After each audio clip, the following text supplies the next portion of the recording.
వీళ్ళందరూ మొదటిసారి ఎమ్మెల్యేలు గెలిస్తే ఇంత పొడుగు అంత పొడుగు అంటివి, లావుమని అడగడు లడాయిపోతే వెనకాల ముగ్గురు నూకుడు మనగాళ్ళు అంటివి, వాళ్ళతో పాటు నీకు టికెట్ ఇస్తమే సొమ్ములు ఇస్తమే, నీ నెత్తి మీద దరిద్రం ఉండి నీ బుద్ధి సక్కాలేక జగిత్యాల ప్రజలు బండకేసి కొడితే అది మా తప్ప.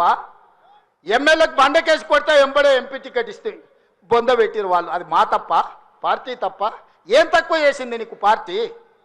ఒక్క ఏడాది నిన్ను నమ్ముకున్న కార్యకర్తల కోసం ఓపిక పట్టవా? అలాంటి నువ్వు దుర్మార్గుడు శత్రు సంకలు చేరి వాళ్ళ సంక నాక్కుంటూ ఇవాళ ప్రజాపాలన పోవాలి అని అంటావా నువ్వు? ఇదా నీ బుద్ధి, నీ నీతి?